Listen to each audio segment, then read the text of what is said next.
Assalamualaikum dan salam sejahtera. Mayat wanita yang disyaki dibunuh dan ditemui dalam beg pakaian di Jalan Belimbing Meru dikesan mempunyai 3 kesan jerut di leher.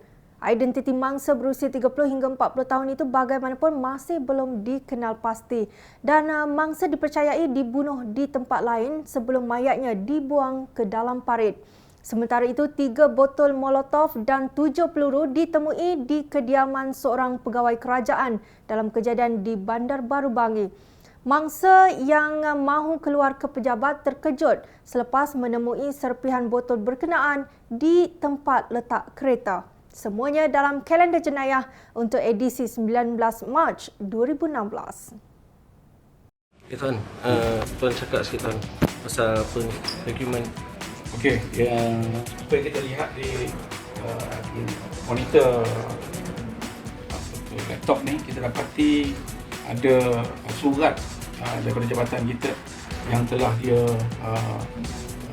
palsukan untuk tujuan pemasukan dokumen lah, mana untuk membawa masuk rakan-rakan dia yang lain ke negara kita. 3 botol molotov bersama 7 peluru dijumpai di kawasan kediaman seorang penolong pegawai daerah Hulangat di Bandar Baru Bangi. Mangsa yang ingin keluar ke pejabat terkejut selepas menjumpai serpihan botol kaca di kawasan tempat letak keretanya. Selain itu, Timbalan Ketua Polis Kajang Superintendent Abdul Ghani Muhammad G berkata, kes berkenaan disiasat mengikut Seksyen 506 Kanun Keseksaan dan Seksyen 8-A Akta Senjata 1960. Sebuah lori membawa muatan pasir merempuh 14 kenderaan dalam kejadian di Jalan Tuanku Abdul Halim menghala ke arah pusat bandar berhampiran pintu 3 Istana Negara jam 5 petang Khamis. Lori yang dipandu seorang lelaki berusia 20-an itu dikatakan hilang kawalan selepas mengalami masalah brek. Seorang mangsa Ilin Eng berkata, dia yang memandu dari Damansara menuju ke setapak bernasib baik kerana tidak mengalami sebarang kecederaan. Dia trauma selepas dirempuh lebih 5 kali sehingga menyebabkan kenderaannya remuk di semua bahagian. Sementara itu, 3 individu dilaporkan mengalami kecederaan luka-luka kecil. Kejadian turut menyebabkan kesesakan lalu lintas hampir 2 km. Padah menikam seorang lelaki warga Amerika ketika menyamun.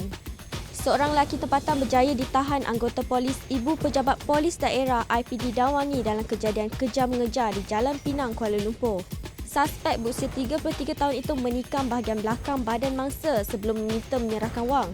Susulan itu, suspek ditahan dan direman selama 5 hari dan kes disiasat mengikut Seksyen 394 Kanun Keseksaan kerana samun mendatangkan kecederaan. Agensi Anti Dadah Kebangsaan Negeri Sembilan menahan 4 lelaki selepas didapati positif syabu dan morfin dalam ops bersepadu di Jalan Lingkaran Tengah. Mereka ditahan berusia 19 hingga 29 tahun. AADK memeriksa dan menjalani ujian air kencing terhadap 50 individu dan 4 daripadanya positif dadah. Suspek ditahan mengikut Seksyen 31 Akta Penagih Dadah 1983.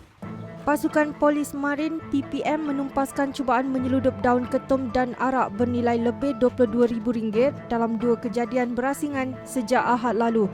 Susulan itu, 2 lelaki warga Thailand berusia 19 dan 26 tahun diberkas. Rampasan barangan itu dilakukan menerusi pemeriksaan di Pangkalan Haram Nibong dan Bendang Pak Yong masing-masing pada 12.05 tengah malam Ahad. Siasatan mendapati daun ketum diambil dari utara tanah air dan untuk pasaran Thailand berikutan mendapat permintaan tinggi. Kes berkenaan diserahkan kepada bahagian siasatan jenayah narkotik Ibu Pejabat Polis Daerah Tumpat dan Jabatan Kastam Diraja Malaysia untuk tindakan lanjut. Kerana berebut air, seorang lelaki maut ditikam di dada dengan pisau di Taman Jinjang Baru, Jinjang Selatan. Dalam kejadian 6 petang itu, mangsa berusia 59 tahun bergaduh dengan suspek berusia 50-an kerana berebut mengambil air di mesin air berbayar di kawasan berhampiran kedai Sebeneka. Menurut saksi kejadian, selepas hampir setengah jam bertengkar, suspek yang berang dengan mangsa bertindak menikam badan lelaki itu. Mayat yang belum dikenal pasti identiti ditemui di dalam beg pakaian di Jalan Belimbing Meru Klang pagi Isnin. Beg berkenaan ditemui seorang lelaki berusia 30 tahun di dalam parit kira-kira 11.30 pagi. Sepasukan polis yang dihantar ke lokasi kejadian tidak menemui sebarang dokumen pengenalan diri pada mayat atau beg berkenaan. Mayat dihantar ke Hospital Tengku Ampuan Rahimah untuk bedah siasat bagi mengetahui identiti dan punca kematian. Siasatan lanjut sedang dijalankan.